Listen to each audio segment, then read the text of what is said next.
Salut à tous les amis, c'est Christophe, nouvelle vidéo d'actualité. Est-ce que la France est un pays de foot? Waouh, c'est la question qu'on va se poser aujourd'hui. En tout cas, n'hésitez pas à liker, à partager, à commenter. Commentez, surtout commenter, c'est important de commenter. Voilà, de dire ce que vous pensez, c'est important. On est dans une époque justement où il faut se prononcer, il faut y aller, faut pas hésiter. Allez-y, commentez. Alors la France est-elle un pays de foot? Bon, comment répondre à cette question? Bon, on va essayer de retrouver justement quelques critères pour permettre de dire si si la France est un pays de foot ou pas. Alors comment faire? Bon, on va commencer par, on va dire le nombre de licenciés par exemple. Si on prend le nombre de licenciés, la France est à 2 millions de licenciés, plus de 2 millions de licenciés, donc c'est quand même pas rien, même si ça représente que, je crois, 2% de la population à peu près. Mais bon, c'est pas négligeable quand même, hein, c'est déjà beaucoup, hein, sachant que ça a beaucoup augmenté depuis 98, hein, suite à la victoire de la Coupe du Monde, hein. Souvent les victoires de Coupe du Monde, ça fait augmenter le nombre de licenciés, donc c'est pas rien. Après, si on prend ce ratio-là, il y a pas mal de pays qui sont devant, hein. Je pense que l'Espagne, l'Allemagne, les Pays-Bas en Europe, ça doit être devant. Après, il y a peut-être d'autres pays, hein, je pense, même aux États-Unis, hein, c'est pas négligeable parce qu'ils ont quand même des grosses populations. Mais en termes de pourcentage, je crois qu'on est quand même au-dessus, hein, pareil au Canada, je crois. Mais est-ce que c'est vraiment représentatif, sachant que par exemple, si vous prenez un pays comme le Brésil, je crois que c'est à 1% de la population, je crois, qui est dans le foot, mais est-ce que c'est tout le monde qui peut se payer justement un abonnement, hein, parce que c'est quand même pas donné, hein. Par exemple, si je vous prends le cas de la France, une licence, en tout cas en vétéran, moi, parce que ouais, je suis vétéran, en vétéran, la licence était 270 euros. D'ailleurs, je me suis dit non, je refuse de payer autant pour jouer au foot. Et moi, j'ai jamais payé une licence aussi chère. Je trouve ça dingue. Surtout que le foot, voilà, c'est pas un sport hyper exigeant dans le sens où, voilà, vous avez un équipement ou quoi, vous avez vos crampons. Une fois que vous avez vos crampons, voilà, short, maillot, c'est réglé, quoi. Qu'est-ce qui peut coûter aussi cher? On n'a pas de raquettes, les ballons, c'est pas si cher que ça. Donc non, je trouve ça dingue de payer autant pour du foot. Donc ouais, le nombre de licenciés, c'est pas forcément fiable, hein, selon les pays, etc. Donc c'est pas forcément fiable. Qu'est-ce qu'on pourrait y mettre comme critère? On pourrait mettre les affluences, justement, sur les matchs. Tiens, on va commencer par les affluences dans les stades.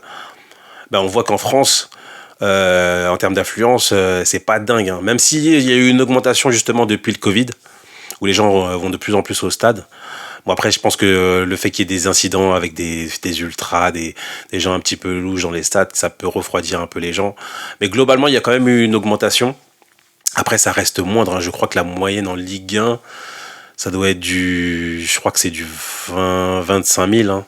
25 000, alors que par exemple vous prenez en Allemagne où c'est 30 000, je crois que c'est même 30 000 en Ligue 2, pour vous dire, c'est même pas l'élite et pourtant c'est déjà en moyenne 30 000. Bon, après ils ont plus d'habitants, mais bon, déjà quand même ça peut parler. Pareil en Espagne, hein, je crois que l'affluence elle est assez élevée aussi, je mettrai les chiffres, hein, vous inquiétez pas.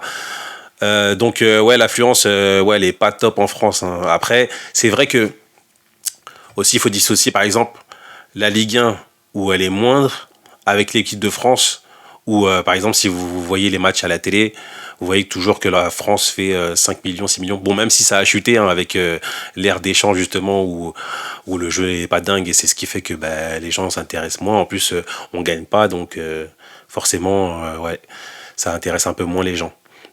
Mais vous voyez quand même que quand c'est l'équipe de France, vous avez au moins 5 ou 6 millions de gens qui regardent. Après, ça pose la question aussi de si on était vraiment un pays de foot en France, on devrait voir au moins les matchs justement du championnat de France. En tout cas en clair, ou si c'est pas en clair, n'être pas obligé d'avoir je sais pas combien d'abonnements pour voir les matchs, hein. Là, on a du DAZN, on avait eu du Amazon. Ensuite, on a un peu de Bein. Il y avait eu un peu de RMC Sport, pardon. Il y avait aussi du Canal. Bon, c'est un peu le foutoir, là, où on a 10 000 abonnements pour regarder des matchs. Normalement, si on est un pays de foot, on devrait, voilà, avoir soit les matchs en clair, au moins pour la Ligue 1, ou soit avoir un abonnement, donc pas trop cher, justement, qui puisse permettre à un maximum de personnes de voir les matchs.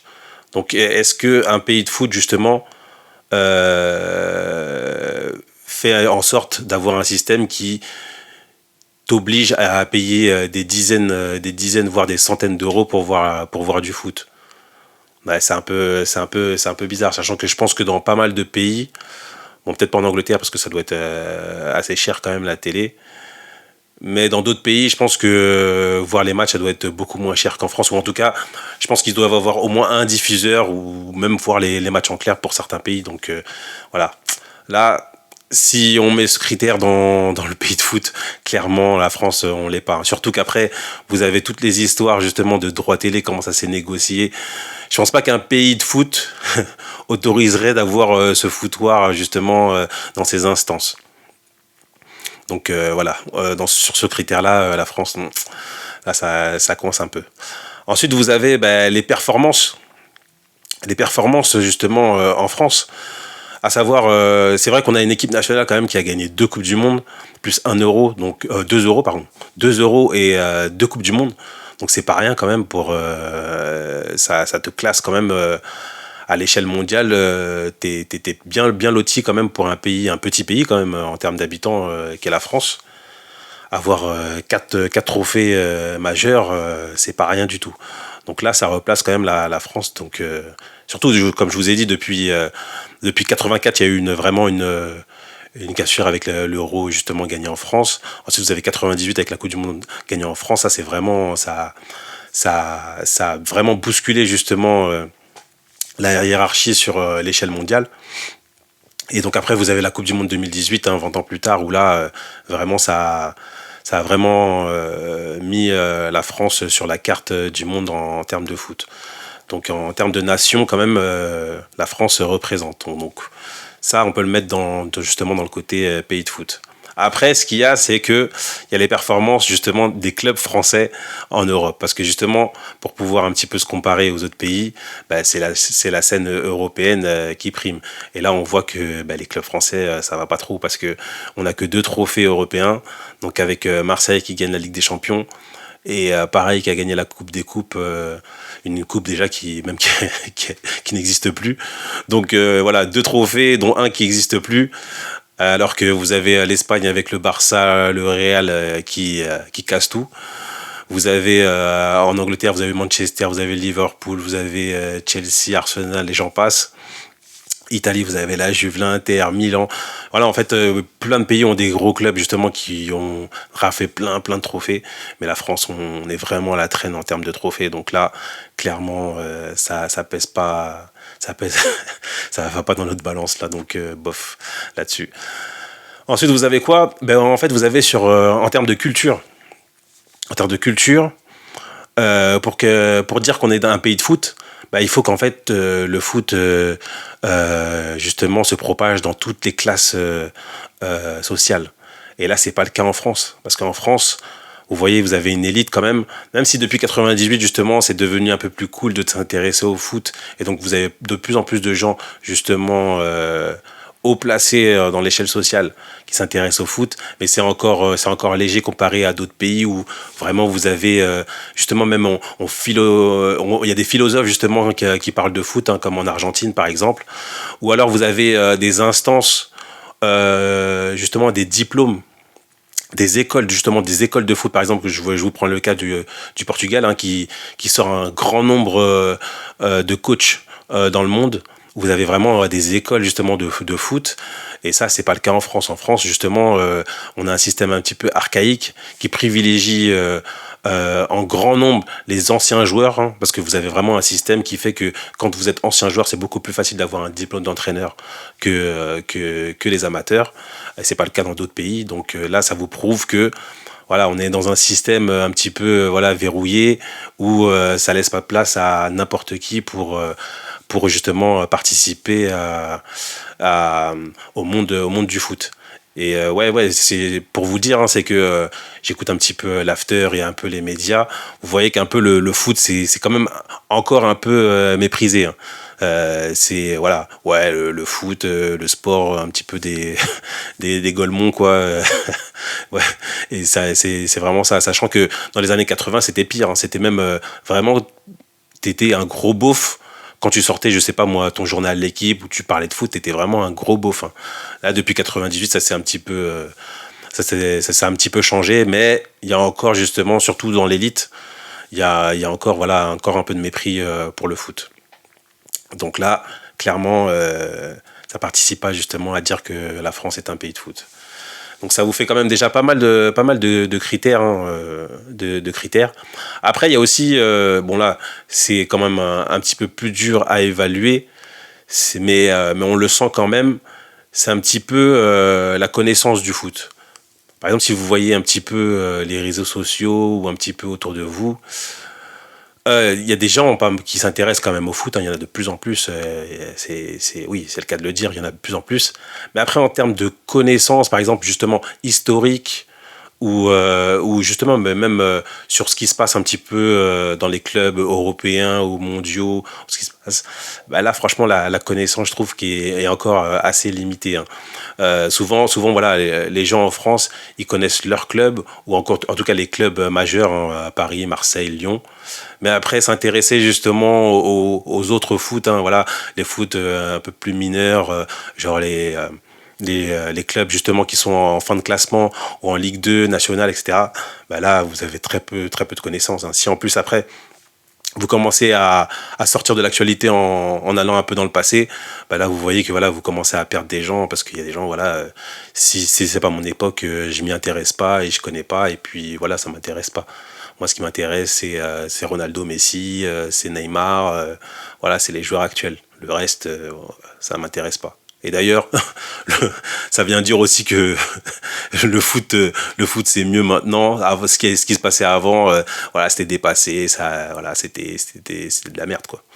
Donc là, c'est vraiment ce genre d'indication qui vous fait dire que, ouais, on peut pas dire qu'on est un pays de foot parce que normalement, justement, un pays de foot, c'est la mémoire est importante justement. On se souvient justement des anciens. D'ailleurs, je sais pas si vous voyez souvent quand en Angleterre souvent on a tendance à vraiment valoriser et remercier justement les anciens joueurs, à toujours à garder voilà, un souvenir, à valoriser un petit peu les anciens joueurs.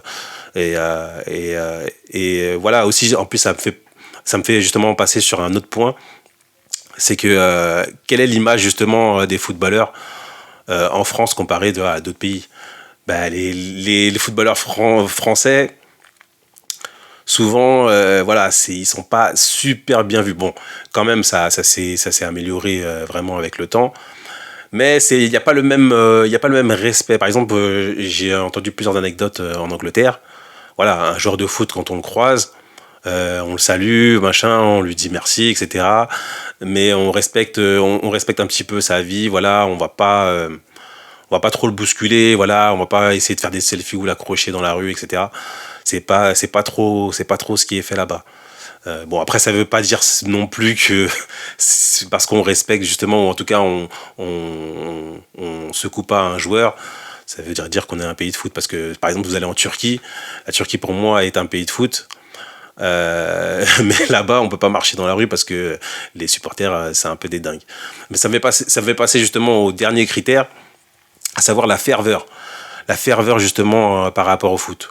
Vous le voyez par exemple dans certains stades, l'ambiance qu'il y a. Par exemple, vous prenez voilà, des clubs en Argentine, hein, vous prenez voilà, Boca Juniors, River Plate, vous prenez la Turquie justement avec Galatasaray, je sais pas moi, après vous prenez l'Espagne. Bon, l'Espagne, un peu moins parce que après ça dépend des clubs, mais globalement l'ambiance est un peu moins dingue. Mais voilà, vous avez certains pays où l'ambiance elle est folle. Prenez la Roma en Italie, c'est une ambiance de malade. En France, allez, on a Marseille, on a un peu Paris, on a Lens quand même, Lens, Saint-Étienne, des clubs historiques un petit peu où il y avait une vraie ambiance. Mais globalement, c'est pas trop ça. Pareil, vous prenez en Allemagne ou vous prenez Dortmund par exemple, le mur jaune, c'est des ambiances de malade. La ferveur, quand même, ça compte justement pour savoir si on est dans un pays de foot. Clairement, ça compte. Par exemple, quand vous prenez 2018, quand la France a gagné la Coupe du Monde, bon, il y a eu la fête le jour même, mais sur le lendemain, c'était déjà fini, hein. Allez, c'est bon, on remballe, on a lundi, boulot, ça y est, c'est reparti. Alors que vous prenez Brésil, Argentine, ça a duré une semaine, la fiesta une semaine, hein, voire deux semaines. Donc c'est pour vous dire que voilà, c'est pas du tout la même échelle. Donc là, clairement, ça coince. Donc si on fait un petit peu le bilan sur tous ces critères, Ben, moi, je dirais que la France, non, non, la France n'est pas encore un pays de foot. C'est vrai que ça a beaucoup changé. Avec 98, il y a eu vraiment un vrai shift, une vraie cassure, et là où vraiment il y a eu une ferveur. On a quand même pas mal de licenciés, en plus c'est en augmentation, donc c'est quand même pas mal. Mais on est encore à la traîne, hein. Déjà, voilà, les clubs, surtout comment c'est géré au niveau des instances. Cette saison et depuis le Covid, c'est une catastrophe. Donc voilà, vous avez un sélectionneur, j'ai oublié, en plus j'ai même pas parlé de Deschamps. Vous avez un sélectionneur qui reste 12 ans, alors que vous avez Zidane qui attend, là, qui refuse des clubs, qui refuse d'entraîner, qui dit ouais, moi je veux l'équipe de France. Il est là, il attend, sans, il est là sans club, sans rien. Voilà. Et nous, on est là, on garde un Deschamps, voilà, qui est de moins en moins compétent, qu'on sent qu'il est dépassé. On a un Zidane, notre idole en termes de foot, voilà, la référence en termes de foot. Vous voyez, il attend. Et normalement, tu vois, un pays de foot, on me dit, mais c'est bon, Deschamps, merci, merci pour tout, mais allez, fais la place pour Zizou, fais la place pour Zizou. Non, non, non, voilà. Donc, clairement, non, ça, en termes de tout ce que je vous ai dit, la France, on n'est pas encore un pays de foot. Mais ça va venir, mais il faut une impulsion, voilà, il faut travailler plus correctement, voilà, déjà, faut vous exprimer, justement, vous, les passionnés de foot, parce que aussi, consommer comme ça, sans vous prononcer, c'est ce qui fait qu'après, voilà, on a des Vincent Labrune, des gens comme des Diallo, des gens comme ça dans les instances qui font n'importe quoi, mais on les regarde. Non, non, non, il faut s'exprimer, ça fait s'exprimer. Et voilà, Deschamps, merci pour tout. Fais la place. On a besoin de Zizou, on a besoin de renouveau, parce que c'est pas normal d'avoir justement des joueurs aussi talentueux et de ne pas être performant, justement, que ce soit sur la scène européenne et puis sur la scène mondiale, même si voilà, on a gagné 2 coupes du monde, mais en vrai, avec ce qu'on a quand même, justement, on pourrait faire mieux, on pourrait faire mieux. Donc n'hésitez pas à me dire ce que vous en pensez en commentaire. En tout cas, c'était la vidéo sur la France est-elle un pays de foot. Moi, je dis que non.